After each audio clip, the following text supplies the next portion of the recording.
What in the heck has happened to the FPV receiver module market? I remember back in the day when we paid $100 for a LaForge module, and we were happy to do it.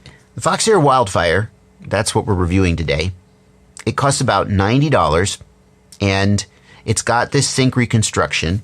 We're going to compare that to the Furious FPV True-D, which is just a regular diversity module. It costs about $70. The Furious FPV True-D X, which costs $120 and has all the unicorn magic.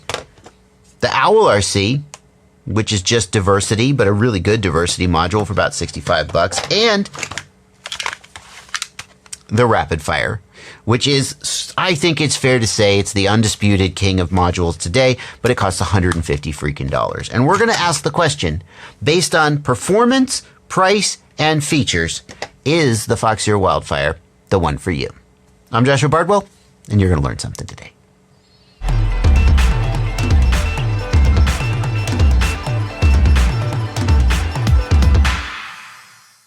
I want to start this video by going through the menu of the Foxeer Wildfire, show you the user interface, show you the features, and just give you a sense of what it would be like to live with this module in your goggles on a day-to-day basis. Then, of course, we're going to go out to the old parking garage. We're going to do a range and performance test and really see how it stacks up. Then we'll come back and we'll give a conclusion. And we're going to be using this little guy. This is actually made for use with the DJI goggles. It bolts to the side of the DJI goggles, and it's made to let you have an analog adapter, an analog module on your DJI goggles without having to do any surgery on them. But it's super cool for use here just on the bench. You just plug your module in.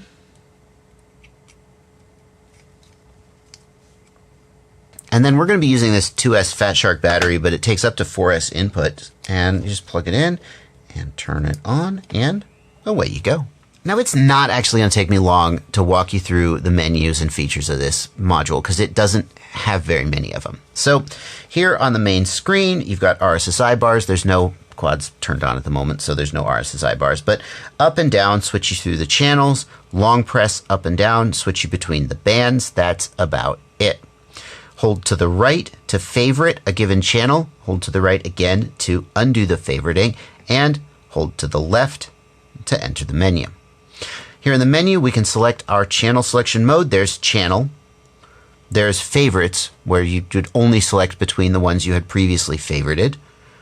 There's a finder mode, and the way these finder modes usually work is they look only at the bottom antenna on the module, which is assumed to have a directional antenna on it, and you'd basically do hotter, colder to find your quad if it's crashed and you can't find it, but you could kind of zone in on the RSSI.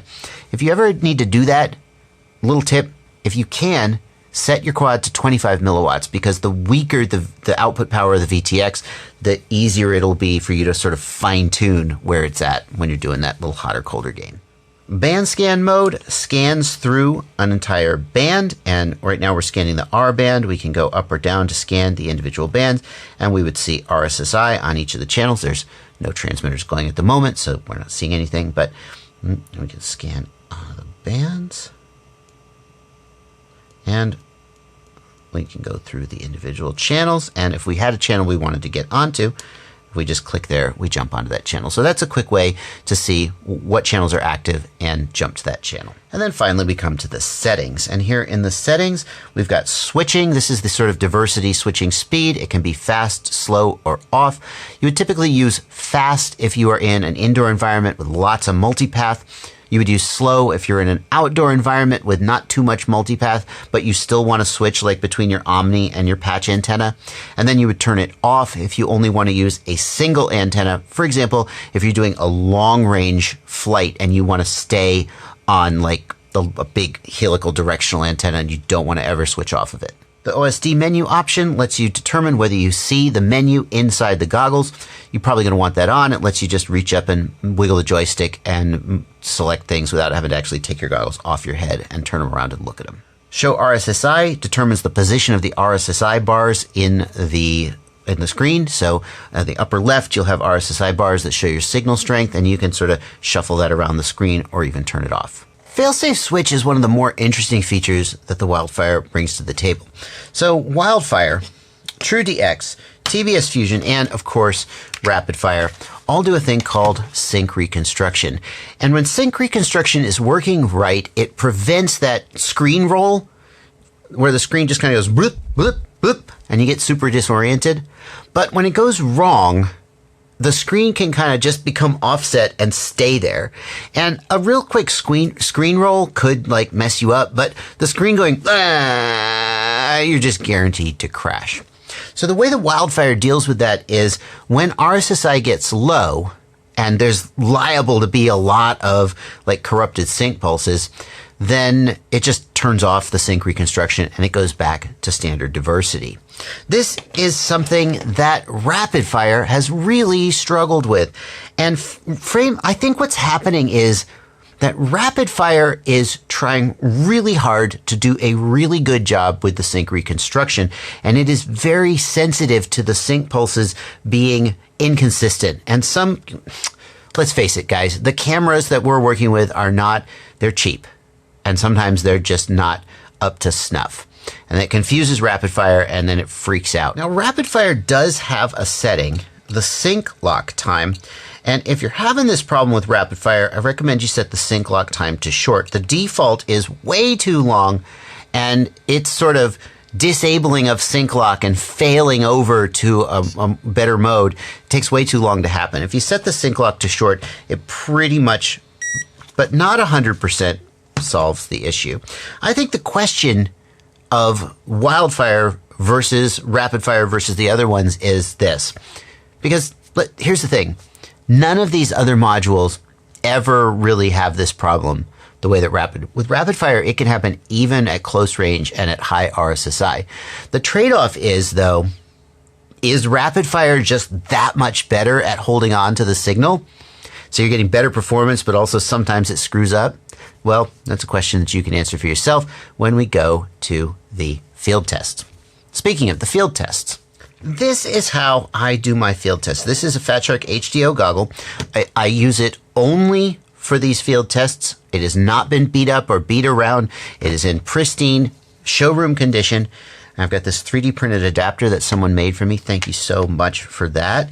And it holds a GoPro on the screen so I can record the actual screen of the goggles. And I want to tell you about this because you may see other people doing tests where they have a DVR. The DVR does not accurately represent the performance of the modules. I've been through this so many times. The module, Foxeer actually says that this module interfaces with the analog circuitry in the goggles so that it helps the goggle actually has some signal reconstruction circuitry in it. And Foxeer says that the module actually sort of helps the goggle do its job better. And if you are not putting this module into an actual goggle, you are not actually seeing the full performance of this module. You see some people do it with external screens and you wonder, well, is that screen doing the same thing that a goggle would? The fact is that the only way to truly see how these modules perform in an actual goggle is to put them in a goggle and record the screen. And why doesn't everybody do that? Well, it's a pain in the ass. It's a huge pain in the ass to get this set up. DVRs are so much simpler to use, but more importantly, it's freaking expensive. This is a $400 goggle. I paid $400 for it. Thank you, patrons. And this is a $200 GoPro. I paid $200. This is $600 of gear, and I've got two of them, and that's $1,200. Thank you, patrons, for making it possible for me to do this. That is money that I'm happy to spend because it means I can bring you the best possible results. As tempting as it would be for me to just use a DVR, run 6 of these at once, fly 1 pack, and come home and drink a beer and be done for the day. Instead, I want to go out. And by the way, that's why you're only going to see these 2 at a time instead of like 4 or 6 at a time, because I only have 2 of this set up and I can't afford more. But anyway, let's get to the results. I wished I could see the RapidFire just to know how the test was going. I guess that keeps the test honest, since I ain't watching. And yes, as Joshua from the past suggested, I am not watching these in real time in the field. I'm just recording them on the GoPro. I am looking in a completely different set of goggles. I have no idea how these tests come out until, well, now when I'm watching them during editing. And I'm not going to weigh in on which is better because I have seen enough of this test to know that even though sometimes the results may appear completely obvious to me, your impression of which one has won may be different, and of course you are completely entitled to that. I do want to let you know as we go through this that there are so many steps I've taken to try to make these tests as good as possible. These goggles are brand new. They are set to the exact same contrast and brightness. The exposure on the GoPro is locked, so these pictures are just as comparable as they could possibly freaking be. I've even used the OWLRC SWR Meter to test my antennas. SWR is not a perfect way to test antennas, but the OWLRC SWR meter is only about $100, and it's sort of reasonable way of testing whether any antenna is wildly different from any others. And that's what I do to try to make these results as consistent and accurate and trustworthy as possible. I'm of course doing this testing here in a parking garage because these big cement surfaces, cement is very absorptive of RF signals, yes, but the big flat surfaces are also very reflective, and especially when flying between two parallel surfaces like this, there's probably going to be more multipath. During this test, I'll just walk you through a little bit what I'm doing here. We're just flying straight down. There's very little obstruction or anything, so things stay clear. But as soon as I round the corner here, we go into an area where there is a massive, massive amount of absorption of cement, concrete, whatever it is, between us. We are at 25 milliwatts here. We're at 25 milliwatts, and frankly, some of you guys are going to be shocked at how good this looks. At 25, can you imagine that we're flying in a car park with all this obstructions at 25 milliwatts? Yeah, I know, it's crazy. As we come back here, I make a left into this area. There's less absorption here. There are fewer walls, but I just want to give a chance to create some multipath bounces, but as it bounces off these walls and bounces around to where I'm at. So we'll fly basically the same path every time. There's a couple more tests to do. Then we'll go back to the studio and we'll come up with our conclusion.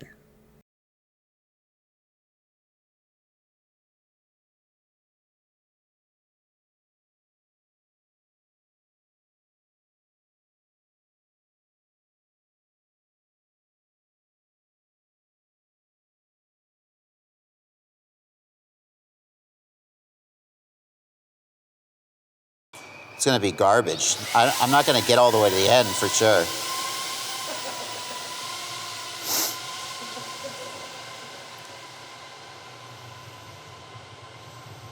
I mean, I'll get to the end, but as soon as I go around the corner, it'll die.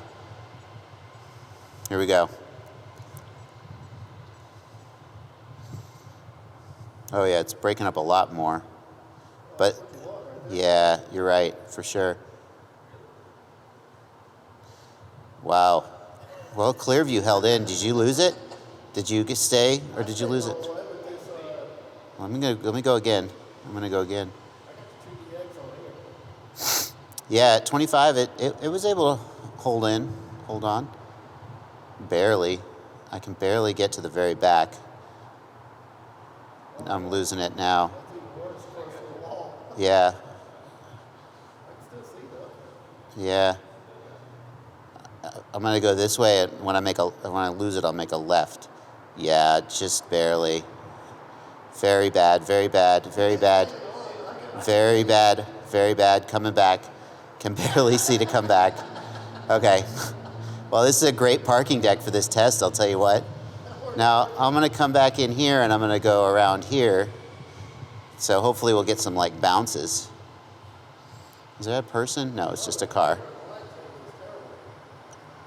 This is a RunCam Nano.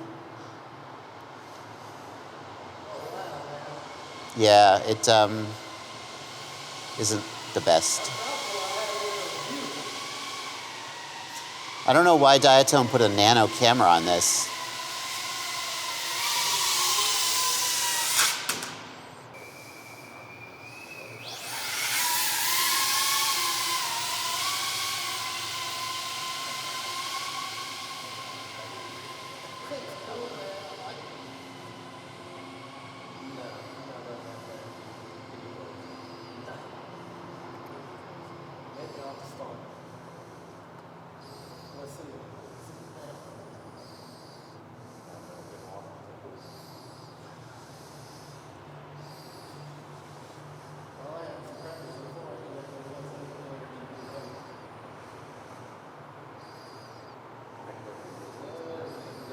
Ooh, it came back.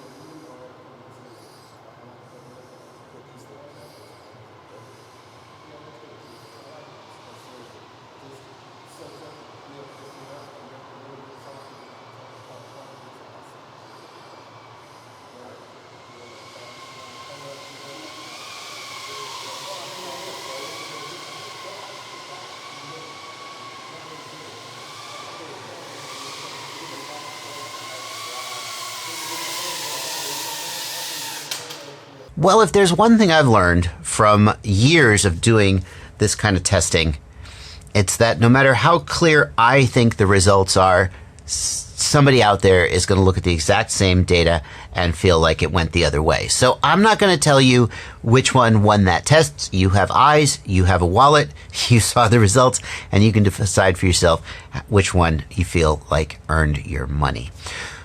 Setting aside the performance then, what else differentiates these guys? Features and price. Features wise, this guy is pretty middle of the road. I mean, it doesn't have features like the True-D and the True-D X have a lap timer built in. The True-D X has Bluetooth and you can hook up to it with your phone to do firmware updates or even change the settings. These guys are pretty middle of the road. The OWLRC is about the same in terms of features. There's a quad finder, but they don't really have anything special. The True-Ds maybe are a little bit of a step up, and the TBS Fusion probably has the most features of all of them because it has Wi-Fi and integration with TBS Cloud and that whole thing. If you're in the TBS ecosystem, that's going to be a big plus for you. Oh, by the way, you're probably wondering why you didn't see the TBS Fusion in my test results. Oops, yeah, I forgot to tell you about that. So I dropped the TBS Fusion. And then I was like, oh, well, it was probably fine. And then I did all the tests, and all of the test results, the TBS Fusion did way worse, even than it did in my last test. So I felt like the only responsible thing to do was to not show you those results since I didn't feel like I could stand behind them. If you want to see how the TBS Fusion performs, I did a test with the TBS Fusion a few months ago. I'll put a link to it in the video description. You can see how it stacks up against all these other modules. Well, not the Wildfire, but I mean, you could extrapolate. As far as features go, the RapidFire probably goes down here with these guys. There's, basic stuff, but nothing special in the interface. Not very special in terms of features. And then in terms of price, the True-D is going to be the cheapest at about $65. The Foxeer and the OWLRC are about $90. The True-D X is about $120. The Fusion is about $120. Let's do it like that because they're about the same price.